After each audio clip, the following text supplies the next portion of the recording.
Good morning. We're going to give you a live look in Vatican City this morning as the sun has come up there. It's almost 11 a.m. their time, and they are all gathering here. The Catholics from around the country, they're gathering in Vatican City after learning of the news of the death of Pope Francis this morning on Easter Monday of all days. Yeah, a special day for the Catholic Church. Of course, obviously the Easter holiday yesterday. We know the Pope just had appearances and was meeting with folks just yesterday. So of course this is breaking news this morning, something we'll continue to keep an eye on. We want to thank you for waking up with us here on 13 Sunrise. It's 5 o'clock on your Monday morning. If you've got plans for your Monday, the good news is the rain's headed out of here. Yes, you might see some wet roads early on here this morning, but you will not need a jacket. I'm going to have to say that because it is rather warm getting things started on this Monday, Lindsay. It is, and we're going to see a little bit of a cool down. This rain's associated with a cold front, but it's not going to cool off that much. So it's going to be one of those days where we stay seasonal even to the afternoon. Good news is more sunshine later today. We just need to get through this overnight rain and the fact that it could impact some of our morning commutes. This is your radar looping over the past 45 minutes. Still have been noticing some heavier pockets of rain, but we have since seen all lightning strikes come to an end. This is not severe. These are just some good old-fashioned rain showers. They're lifting off to the northeast. So right now we are seeing some of these heavier pockets now lifting north of that 465 loop. So from Zionsville up to places like Cicero, starting to see some of that heavier rain move through. That's Noblesville throughout Hamilton County, and then that extends into the Pendleton area as well. So on deck will be parts of Madison County. We got Anderson next, and then Alexandria as this continues to lift off to the northeast. Of course, we've got more scattered rain south of that zone. All of this moving through along this frontal boundary. And notice just back to the west of this, some much drier air is already wrapping into this system, and that's going to continue to kind of push this rain out, and then it will help to clear the sky somewhat rapidly as we get into the mid-morning and then into the early afternoon. 63 your current temp in Indy. We've got 66 in Muncie. Noticing that temperature off to the west is dropping a little more rapidly. That's as that front is coming through, but I do see our numbers recovering later today. We'll go 66 by the 1 o'clock hour. More sunshine later today, headed to 68 for a high. In fact, this afternoon is going to kick off a stretch of some dry and sunny days. We'll talk more about those changes coming up in the full forecast at 5:02 now, though. I want to get you out to the traffic center as we've been monitoring how this rain is impacting our local roads this morning, and it's certainly having widespread impacts when it comes to wet pavement. So we're going to keep our road weather index fired up through the morning. All of this green representing the fact that we've had rain moving through, still actively moving through. We'll take you up to the north side now. This is 465 near that Keystone Avenue exit. Still some light rain falling here, and you can see how waterlogged a lot of these local roads are going to be. Again, that's the north side as that rain continues to lift to the north. So right now, we're not looking at any major delays. I-465 eastbound on the north side. Again, everything moving along without much of an issue. So at least that's some good news. But we'll continue to monitor the roads across the city and let you know if any issues develop. Lindsay, thank you. We want to get you back to this breaking news from the Vatican. As we learned this morning, Pope Francis has died. The 88-year-old was the first non-European pontiff in nearly 1,300 years. The announcement of his death has come kind of as a shock to many, even though he had been sick. He was seen yesterday by thousands of Catholics as he made an appearance during Easter services at St. Peter's Square. So this morning, NBC's Mark Barger has a look back at his life and legacy. Cardinal Jorge Mario Bergoglio Buonasera. was elected Pope when Pope Benedict abruptly resigned in 2013. Bergoglio chose the name Francis after St. Francis of Assisi, known for his poverty and humility. Francis was the first pope to come from Latin America and the first to take the name Francis. In his opening appearance as Pope, he asked that people pray for him. Francis became the leader of an estimated 1.2 billion Roman Catholics at a time of a number of conflicts for the church, a sex abuse scandal, a financial scandal in the Vatican Bank, and conflicts over the issues of abortion, homosexuality, and the role of women in the church. Within days of beginning his papacy, Francis made choices that revealed he would be a different kind of pope.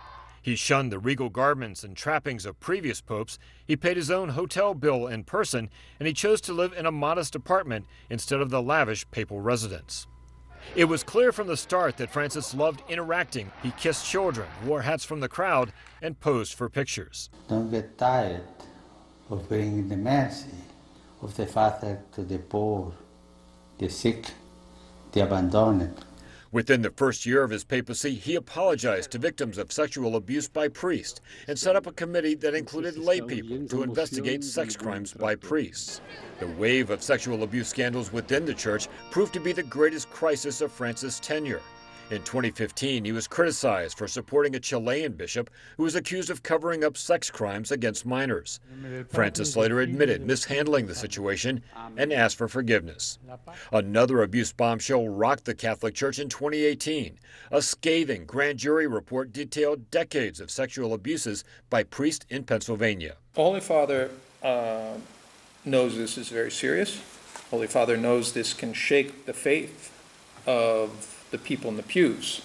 The Vatican condemned the abuse as criminally and morally reprehensible and said Pope Francis was on the side of the victims.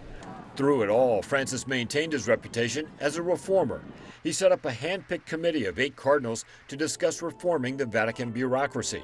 He made headlines for his apparent acceptance of homosexuality and for warning about the dangers of climate change. Pope Francis also played a key role in the talks to restore full diplomatic relations between the U.S. and Cuba in 2014. He also spoke frequently about the importance of women in the Catholic Church and changed the Church's stance on the death penalty, declaring it unacceptable in all cases. Having had part of one lung removed as a young man, Francis had long battled health problems, especially bouts of acute bronchitis in winter. In recent years, he had been using a wheelchair, walker, or cane when moving around his apartment. Mark Barker, NBC News. And as news of this is just breaking here on Easter Monday, a holiday obviously for the Catholic faith, we're waiting to see if there are any masses that will be held here this morning locally, and we of course will continue to follow this story here all morning. Yeah. Your time is 5:07 now. Later today, here at home, the Fishers City Council will be voting on a proposal that could change if you can rent a home in your neighborhood. It's really a chance to impact many communities throughout Fisher. So Matthew Foltz has been looking over this morning and joins us with more on this proposal and really how it's come about. Good morning. Yeah, good morning to you both. Right now, if Fisher City Council passes this ordinance, it will really put a 10% cap on the number of homes that could be rented out in a neighborhood here in Fishers at a given time. Now, right now, before this proposal has even been talked about, right now there is no limit on the number of homes that can be rented out in neighborhoods throughout the city. The mayor of Fishers telling 13 News that neighborhoods already with a 20 to 40% rental cap will be grandfathered in until those homes are sold to families who plan to live and move into them. Now, the ordinance would also require people who purchase a home to register through a new system if they want to rent it out. The mayor also says the goal of all of this is to really just prevent neighborhoods from being majority rental properties. One, it denies an entire generation the opportunity to come in and buy a starter home and build equity and ownership in those homes. And two, a lot of these are owned by people who live out of state. And when we have code compliance issues, when we have law enforcement issues, when we have just general maintenance issues, it becomes very difficult to identify even a point of contact. Now, the mayor tells us if that proposal passes tonight that they will then start the registration process for homeowners, and then the ordinance will take effect in January. So we do know that this meeting will take place tonight here at City Hall in Fishers at 7 p.m. There will be a period for public comment to weigh in on this ordinance before it's being voted on. But Julia and Samantha, we do know that a lot of people have some opinions on this, so we'll share them coming up at 5:30. All right, Matthew Foltz and Fishers, we'll see you at 5:30. Thank you. Well, this morning, a teenage boy is seriously hurt after being shot in Lawrence Saturday night. And investigators say that shooting actually happened after another crime. Lawrence police say he was shot in a parking lot after they say he tried to steal a car. Neighbors in this apartment complex off 56th Street woke up Easter morning to police and damaged cars from a potential break-in. Lawrence police tell us that it was around 3:30 Sunday morning when that teenager tried to take a car. That's when he was shot. A male attempted to get into the caller's car, and then the caller shot the male. 3 individuals ran. I'm trying to get further.